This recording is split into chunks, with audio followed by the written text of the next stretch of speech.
Hello and welcome to the Catholic Messenger Conversations podcast. My name is Dan Russo, the editor of the Catholic Messenger. We've got a very special guest this episode, Sister Lynn Mousel. She is from the Sisters of the Humility of Mary, a congregation that has been serving in our diocese for many years. She is also a child psychiatrist, so she melds together her calling as a sister with her medical professional work. So we're going to talk to her about that. And before we do that, we have our diocesan reporter, Lindsay Steele, here. Good morning.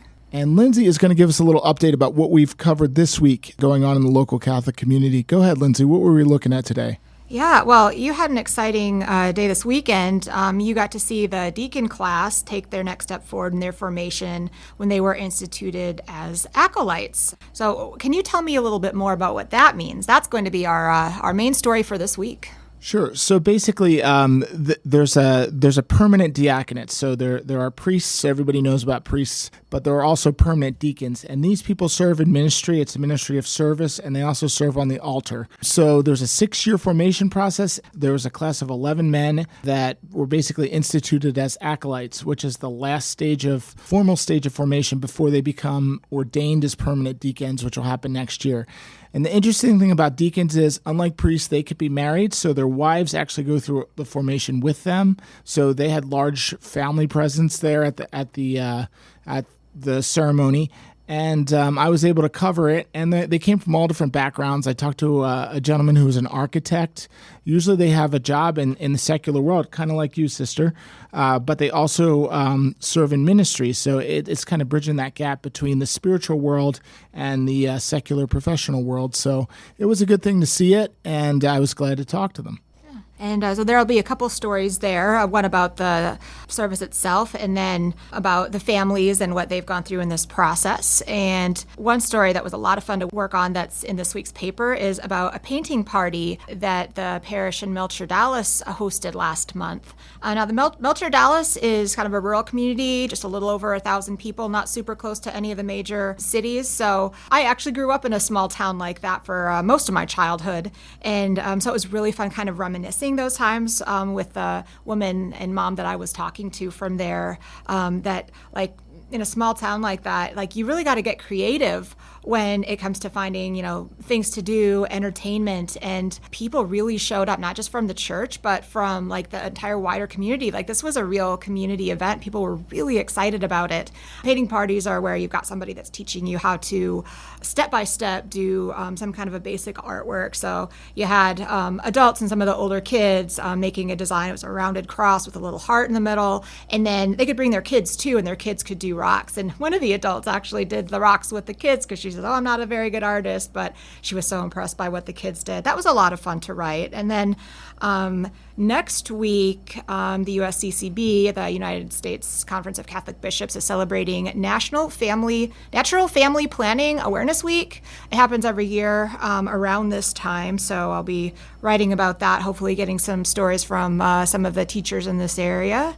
So that's about all we've got for now. The other thing is, next week is the big Sheen-themed pilgrimage to Peoria. We've got the bus is almost sold out. We have some additional communities that are coming in from different areas where it's closer for them to travel to Peoria than to take our bus. So how excited are you, Dan? Yeah, I'm pretty psyched. We've got a full busload coming out of Davenport. Then we got people from Keokuk, and we've also got people from another community called Farmington. So they're all coming together, and they're going to Peoria. We're going to see the tomb of Fulton Sheen and have a mass there in the cathedral, but they also have a pretty cool museum. So we're looking forward to that. And I think it should be a good spiritual adventure, but also we'll get to meet a lot of people that we don't normally get to talk to. So it'll be good. And now, after your update, Lindsay, let's get into our guests. Sister Lynn, thank you for being here. Thanks so much for having me. Now, sister, why don't you tell me a little bit about your order and what it does, and also how did you discern your vocation to religious life? So the Congregation of the Humility of Mary re-originated in France in 1854, and some women opened up their home to children who needed an education, and also trained girls in handicrafts to help them make a living.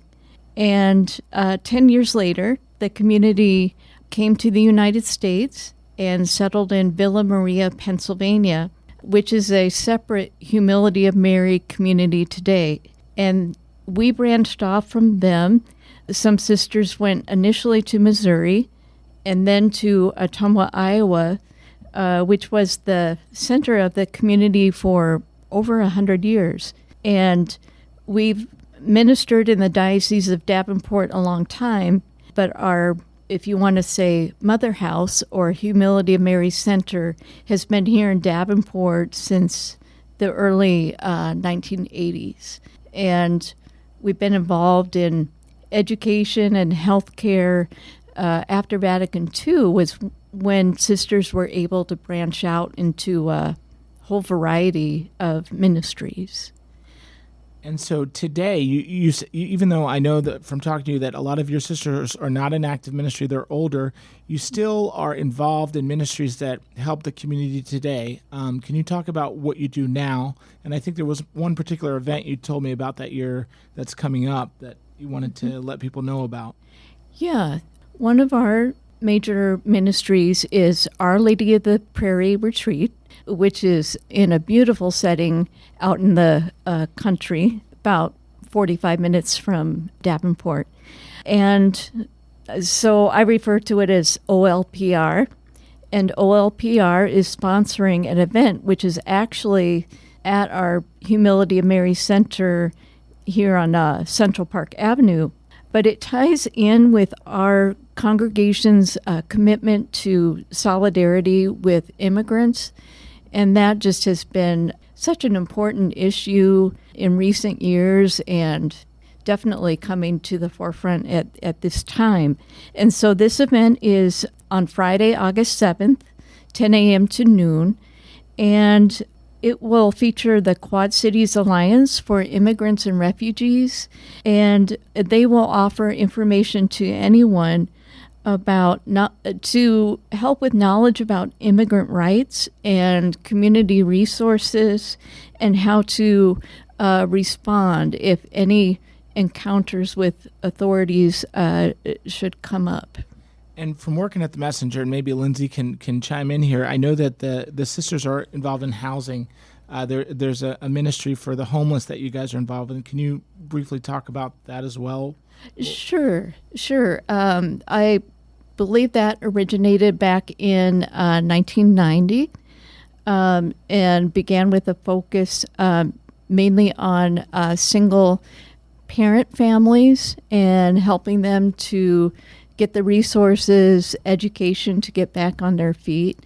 And it just has expanded greatly over the years. And at this time, its Humility Homes and Services is its own independent organization, separate from the religious community. But we remain very connective and supportive of the ministry, and I happen to be on the board, and there's another sister on the board.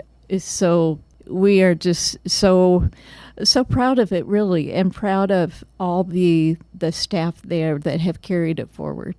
So, sister, I know that humility is in the name of your order, and you're a humble person. But now I'm going to drill into you specifically and your personal story. So tell me a little bit about how you found out that you were called to be a sister, and then tell me how that delved into the medical field. How did you mesh those two things together? That's pretty unusual. So I went to undergraduate in Missouri, actually in Kirksville, just south of Ottumwa. But then I was born and raised in Omaha, and I went back to Omaha to go to medical school. And at that time, I met some women from a secular institute living the consecrated lifestyle, and they take vows very similar to sisters. And that was really my first exposure to women living that life, and I was just so impressed by just the joy that they lived that life with, and they were so encouraging to all of us and to me to develop my faith and relationship with God. And so really that desire and interest in religious life really stemmed from that. And so you must have been pretty accomplished academically to get into medical school, and then you have to choose a specialty. Why child psychiatry? Why did you decide to go that route? Well, I knew that I loved children. I am the youngest child in my family, but did a lot of babysitting and just any experience with kids I enjoyed. So initially I thought about being a pediatrician, but when I went through the rotations in medical school, I found that I really liked psychiatry, and a family friend actually encouraged me to look into child psychiatry, and I did, and it just seemed like a really good fit. Now, I know with the field of psychiatry, people generally don't come to a psychiatrist unless they're already facing problems most of the time, and you have to deal with children who are facing serious problems. How do you integrate your faith into that, and what's your approach to help a child who might be struggling somehow? So as far as integrating my faith, I think a lot of it is just the attitude with which I do the work, and, of course, I would pray a lot for my patients and ask for God's guidance. And also, I think something that goes with the spirit of my congregation is really empowering people and wanting to give them the tools, to live their fullest and best lives. And so approach is really, I just enjoyed listening to the kids. One way, especially that younger kids express themselves, is through play. And those were some of my favorite times, allowing them to do that. And involving parents or guardians, of course, was very, very crucial in listening to them, getting the full picture of the family and what's going on. So with your work, I think that it must have been how many years are you now retired or semi-retired, or do you still practice? Where are you at now? So I'm not practicing at this point. I finished my training in 2002, and then I began the process of joining the congregation in 2004. And except for 1 year that is required not to work during the formation process, I continued as a psychiatrist until 2017, when I moved to Davenport and started in leadership with the congregation. Mm-hmm. So we were very curious. We're both parents here, and you deal with children, and you're trying to help them be healthy. So I think, Lindsay, as a mother, you had some thoughts that you wanted to ask Sister Lynn about. Yeah, this is a topic that's very close to my heart. I know my personal story is that when I was a child, I always felt different. I had a hard time talking to my peers. Even looking back, perhaps, extreme shyness, maybe even selective mutism. I'm not really sure, but it was really hard for me to talk to my peers. And, at the time, my parents weren't really sure how to help. I think, they would say, just be more chipper today, or, just talk to more kids. They were telling me what they thought I should do, but it was hard for them to understand that it felt like there was a mental block there for me. They thought that maybe it was a phase, that with a little bit of support that I would grow out of it. And I ended up, when I was in junior high, advocating for myself. Once the internet came about, I was researching, some of the symptoms that I was feeling, and it seemed to point to anxiety. So I advocated for myself, and my parents got me to see a psychiatrist and a counselor, and really, that made a huge difference in my life. I'm not sure if I'd be here today, but now as a parent, watching my children, looking out for maybe some of the things that might indicate them going through something. But my main question is, parents, when you're looking at your kids' behavior, is it, how do you know? Is it the kids being hyper, or just because they're a kid, or do they have ADHD? Is my kid just shy? Or does my kid maybe have an anxiety disorder? Is my teenager just being a moody teenager, or might they struggle with depression or something similar to that? So as a parent, how do you know when to start maybe worrying and considering that maybe there's something else there? Is there a point? Okay. Well, first of all, thank you for sharing your story. And that is a great question as far as when should a parent be concerned. Well, I would say, number one, if your child is talking at all about harming themselves or has self-harming behaviors, that's definitely, I would go for help as soon as possible with something like that.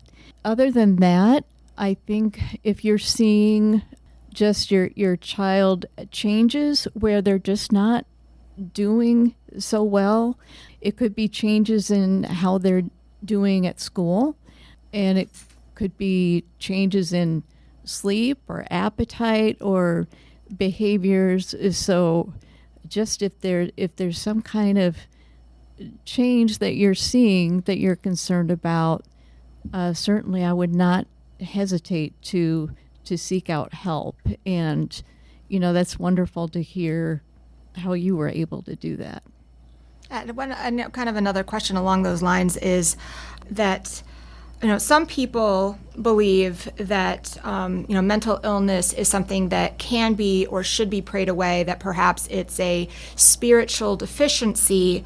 And I don't believe that's what the church teaches. So in your experience, what does the church have to say about the role of prayer in mental health, and also the role of professionals that might be able to help? Yeah, I just think about some of the strongest Catholic social teaching about the dignity and worth of each person. And I just believe in a God who wants the best for us, and, the best life and healing in whatever forms it can take. So, yes, prayer by all means is very powerful, but I also think we are blessed. And at this time, I think there's less and less stigma to mental health issues and seeking out help. And so certainly, I think it's very good to take advantage of that.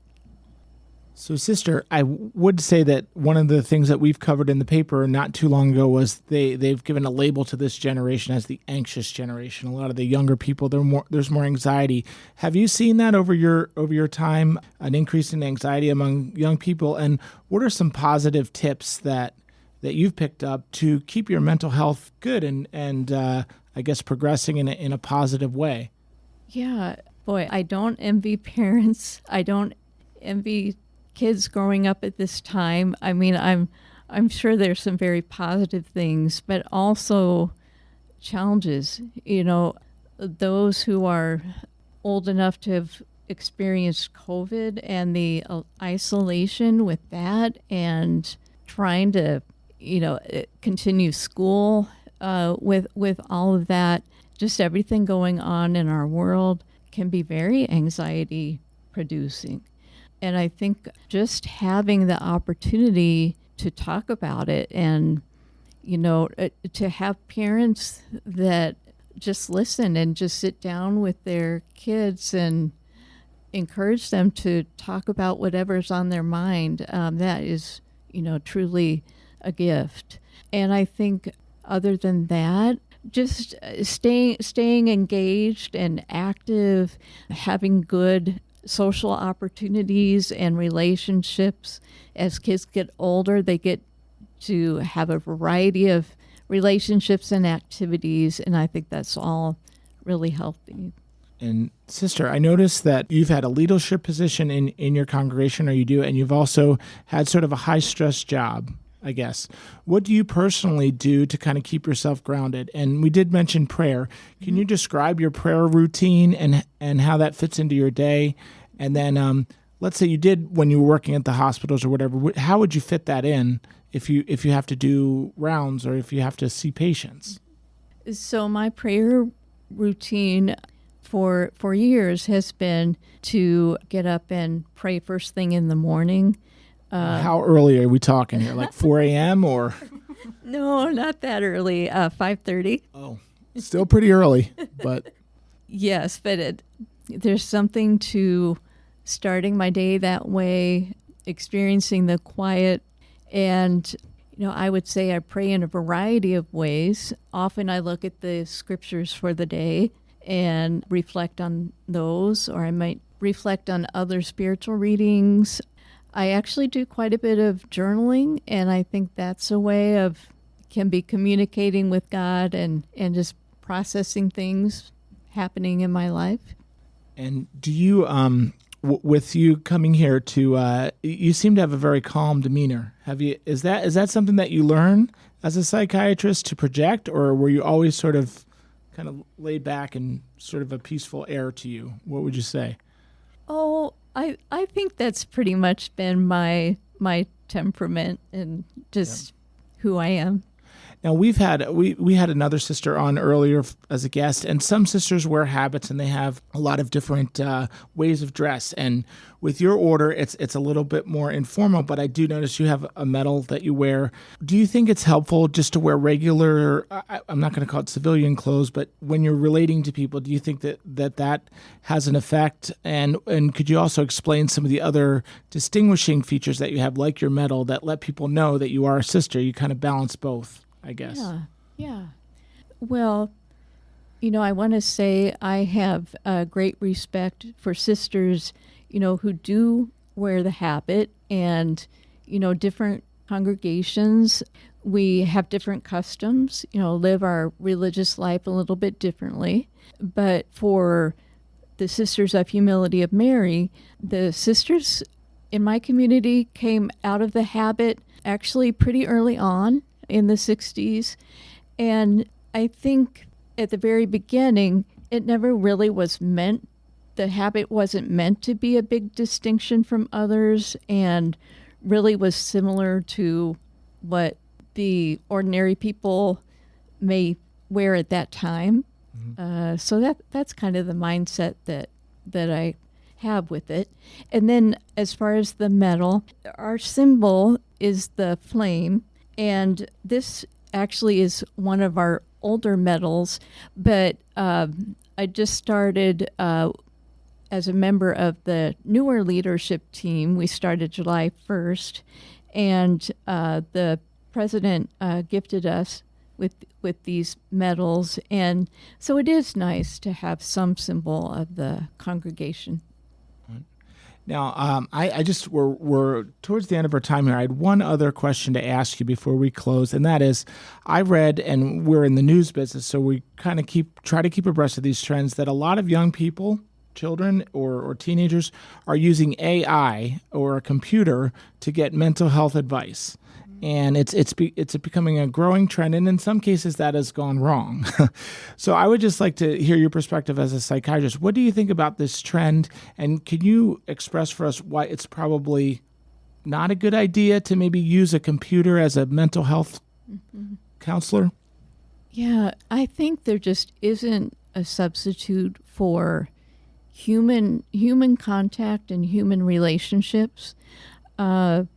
And from what I understand with AI and the chat boxes, that they kind of respond in a way that you want to hear.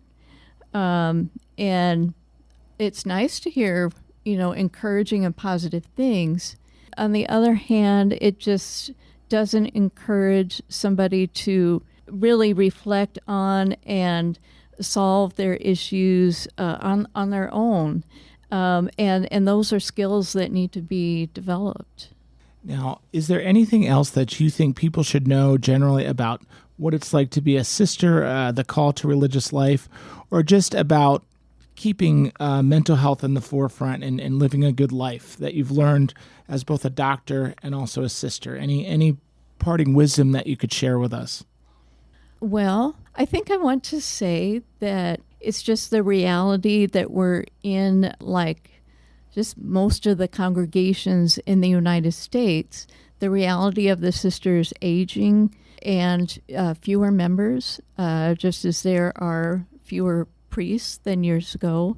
However, we have a lot of hope, and that's something that I would like to be for the world is a sign of hope, and we just trust in the future, with God. God is journeying with us from the beginning. He journeys with each one of us, and we know everything will be okay, and we think in terms of transformation and something new as opposed to decline and death. And if people want to engage with your sisters, what's the best way to get in touch with you?